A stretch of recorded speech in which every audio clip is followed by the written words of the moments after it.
Hello everybody, welcome back. In this video, talking Rangers in general, but more, well, just get right into it. So I'm wearing my Book shirt. What does that mean?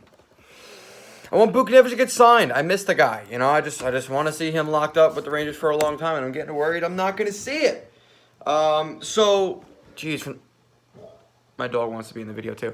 Look at my hair. Yikers, I need a haircut. Last time I made a video, I think it was the Panarin one, right? When the Rangers signed, I don't know. I was so jacked up on that freaking wisdom teeth medicine, I couldn't even tell you. Anyways, right now the Rangers are sitting with 906,400. No, actually, zero. We have zero current cap space.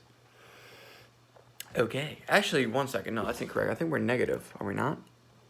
Yeah, the Rangers are. We have like negative millions. So we have negative cap space. Not a big deal. The catharsis for that is, well, obviously Bolesky's going to be in the minors. So let's I'll pull up a calculator right here. So let's actually figure out how much cap space the Rangers have, because right now what Cap Friendly has listed is making it as if Matt Bolesky's on the roster, and that's just not correct. So take off Matt. Right now the Rangers have spent 82,406, 82,406, 466. Subtract. Let's see. Bolesky. It's like a million. I think it's 105,012,3, and that's how much goes for Bolesky. So without Bolesky on the roster, we have $25,000 in cap space. All right. We can almost sign Buchnevich and D'Angelo Lemieux. Actually, I'm gonna get into that in a minute. This past week, my brother, because we live in Charlotte, has been at the Anthony D'Angelo camp, and I've got to say, one of the most genuine, amazing, great freaking human beings I've ever hung out with in my life. Like, I'm not gonna get into everything, but just an absolutely awesome freaking guy. Just a great freaking guy. The way he hung out, took the time with my family and my brother, it was awesome. With that, I really hope we signed him, because he was saying he was a little upset because all his friends are gone. He said he was best friends with Weiss and Hazy, and they're gone, and now all he's really got left is Shea and Vladdy are his only friends left. And, well, it brings me to my next point, Nemesnikov. I feel bad saying it, but if we move Nemesnikov, 2, 3, 1, 2, 3, we'll have roughly a little over $4 million in cap space. With that, you re-sign Buchnevich. Now, how do you re-sign D'Angelo and Lemieux now? That's a toughie. That's a bit of a toughie, because the problem we're going to run into is Smith and Stahl. You already know how I feel about buyouts. So I wouldn't want to buy out. If we could find a way to use assets to have someone eat one of their contracts, count me interested. We have so many prospects and so many picks at this point.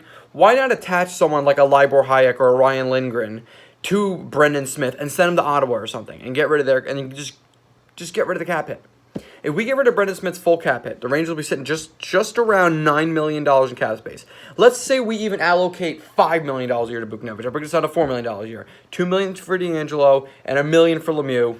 You still have $1 million in cap space when it's all said and done. And that's if you attach a contract, attach a prospect for someone to take on the contract of Smith and Stahl. Smith has a modified no trade clause. Stolzy has a full no move clause. And quite frankly, I feel like he'd exercise that. Smith would have to submit, let's see, how many teams? 15-team trade list. So basically, he picks half the teams. Oh, wait, no, a 10-team trade list, because it's going to be 2019, 2020. So a 10-team trade list. So 10 teams he would accept a trade to. I don't know where he'd want to go. Hopefully, they would be teams that would be willing to take on his contract. He has a salary of $4,525. This upcoming year and next year, he's got $1 million signing bonus on July 1st, and then he gets a salary of $235. So yeah, a lesser team, like a more budget team, could probably afford that. It would be nice to just get rid of Smith's contract in full. I said the second we signed the guy, it was a mistake. We shouldn't have signed him. I don't even think we should have traded for him, but hey, when we did trade for him, we did well. and I ate my words on that. It's just the re-signing part, wasn't a huge fan of. Anyways, moving on from that, let's talk about that Jacob Trouba contract that everyone's so up in arms about. I don't know what the problem is. I don't know why everyone's so upset. All right, like, you have to pay the guy. Here's the deal. Look at it like this. You sign him for 1 year at a cap hit that you want, and then he walks. It says peace out, and then you lose Neil Pionk and a first-round pick for nothing. Or you give him the 7 years, $8 million a year, and you have to think from Trouba's perspective too. When the next CBA and the next TV deal's up, and the cap hit goes up, he just left stupid money on the table because what $8 million is now, when that new TV deal happens, that might be $10 million. You know, it just because it's all about what I've learned from watching and reading and stuff like that. A lot of it comes down to percentage of cap hit versus the actual number itself, right? So what $8 million is today was X million dollars back then because of where the cap hit was and how much money you could realistically allocate to each player. And as the cap hit goes up, salary goes up. It's simple economics. So he left money on the table. If he would have signed like a 3-year deal, waited for the TV contract, whatever. Let's say we signed him 3 years, $6 million a year, which is blatantly stupid. No way he'd accept it. His next contract, he could have gotten like $10, $11 million a year, depending on how good he played. So this is a good deal. I don't mind it. Also, something that people don't really look at, the signing bonuses. $8 million, $8 million, $6 million the first 3 years, and then no more signing bonuses after that. So if we did indeed if let's say Trouba did not work out and we needed to dump him, we could dump him after the 3rd year, that 4th year, because all his signing bonuses are done, and a lesser team would take on that salary and not worry about the signing bonuses. He has nothing the first year, full no movement clause, years 2 through 5, and 6 and 7 he's got a modified no trade. I don't mind the contract, and if you're gonna argue over $500,000, really relax. It's not a huge freaking deal, okay? $500,000. I mean, right now the way our cap situation is, $500,000 is a bit of a problem, but in the long run, this is a good freaking deal. Like, get over it. We'll be all right. All right. I'm not too worried. I'm really not. I feel like some people just always look for something to complain about. It's not bad, people. Just let's everyone relax, all right? We haven't even seen the guy play a game yet in our freaking uniform. Let's not jump to conclusions and be the typical Ranger fans that we used to be, where the second we'd sign someone, we'd fucking myself, guilty included, we'd fucking rip someone before even getting to watch them play on their contract, all right? This guy is going from Winnipeg to New York. So high expectations to higher expectations. The last thing he needs right now is to think that he's going to his perfect utopia for him and his wife's mind and just getting shit on because we already don't like how much we're paying him. It's stupid. Don't get in the guy's head. Let him play his freaking game, all right? We'll argue about money if he doesn't prove that he's worth $8 million a year. Till then, relax, all right? Neil Pionk just got paid $3 million a year. I think we're in better shoes, all right? I'd rather pay Trouba $8 million a year than pay freaking Pionk $3 million a year. So relax. Let's everyone settle down a little bit, all right? The guy had a good year last year, and you could say that it was just because he was on a good team. 50 points as a defenseman at the end of the day is 50 points as a freaking defenseman, all right? So, relax, everybody. We got it. We're good. We're good. That's my spiel on the Trouba contract. I wish everyone would just relax. The kid, he's a good freaking defenseman. He's 25 years old. He's 6'3". He's like a 2 1/4, and he does everything right. Like, we're good. We'll be all right. And you know what? Not for nothing, too. Trouba and Shea, great friends. Hey, who knows? Maybe Trouba helps out Shea a little bit because Shea looked like he was a little not so ready to take on the #1 defensive role, especially without McDonough there. And he lost one of his best friends in McDonough. And McDonough and Shea trained in the offseason together. They definitely had a good relationship. They went to the same college. And now that you have Trouba with Shea, maybe because he's got his buddy back, we see a little bit more from Shea. We see that higher McDonough-esque ceiling from Shea, or hey, better. Having Trouba here also means we don't have to have Shattenkirk on the top pair. Shattenkirk can play the second or the third pair. Less minutes, more shelter minutes, could see more production from him. I think the problem was when we got Shattenkirk, we all had the expectations that he was the top 2 defenseman, was going to be putting up 50, 60 points, no problem. And I think that was, it was a bit of a fault on us for having those, beliefs and expectations. He's still not a bad player. He had a couple bad years, but on some pretty bad teams, let's be real. So I'm not sleeping on Shattenkirk. I wouldn't move him right now. Unless a team offered me a first-round pick, I wouldn't move Shattenkirk. I don't really see a point in it. Let the kid play. You never know what happens his 3rd year. Also, why not have a guy like Shattenkirk be mentoring Adam Fox and Anthony DeAngelo? Let's not kid ourselves. Shattenkirk has had a pretty successful career despite these past 2 years, which were a bit shortcomings. Of course, the first year he had the injury, and the second year it's just a tough look at things. We didn't really have a very good team in front of him. And I know people want to make it, well, that's what we're paying him for. But not for freaking nothing. The guy took a huge goddamn discount to come here. And he didn't come here to become the guy. All right? When he came here, it was McDonough, it was Nash, it was Zibanejad. We had everybody, right? Like, now it's almost just him. Of course, we got new players now. But, again, everyone, let's relax a little bit.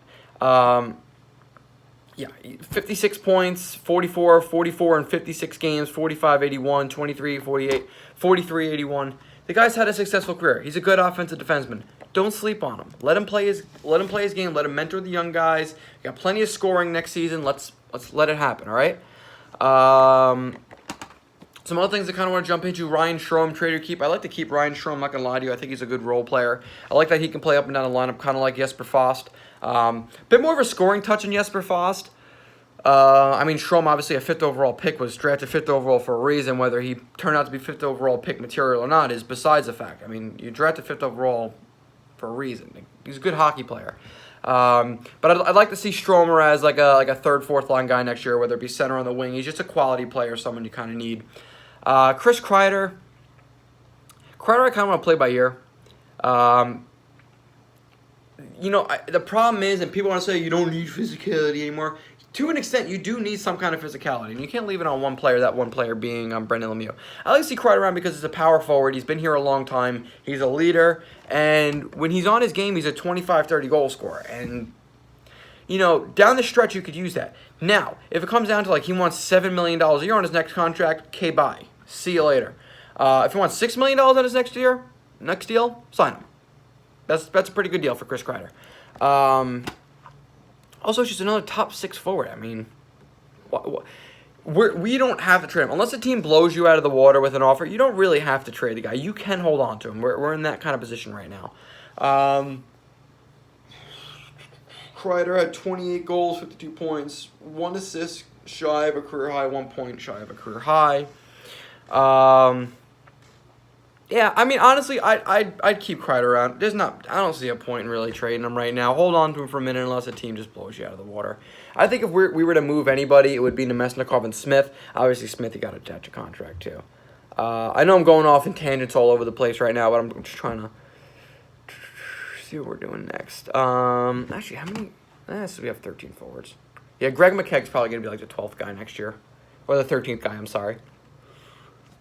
Yeah. I think we'll be alright next year, actually. We've got a very good team. A good young team, I'd say. I'm not going to do a lineups or anything yet because I want to see how everything goes before I do my lineup predictions and stuff like that. What I will go ahead and tell you is there are, let's see, this is something that people constantly overlook. One of my favorite parts of the summer, every single year, the Traverse City Prospect Tournament, baby. September 2019, winner of the first. Okay, I believe they had a schedule out. I saw that not too long ago. I had a countdown. Yes, September 6th through the 10th, and the schedule was the Red Wings posted. I could have swore. Well, anyways, it's September 6th, and September 6th is, I mean, honestly, less than 2 months away. Like, we're a month and a half away from watching Capo Caco, Shesterkin, Fox, maybe Hayek, probably Lindgren. Actually, I don't know if they're allowed to participate in that, but either way, Caco, Shesty, Krabby, all the Rooks, Foxy, and just tearing up Traverse City. Exciting things are on the way. It's a good time to be a Rangers fans. Comment down below on your thoughts of what I said, if I missed anything, and yeah, we'll see you in the next one. Peace.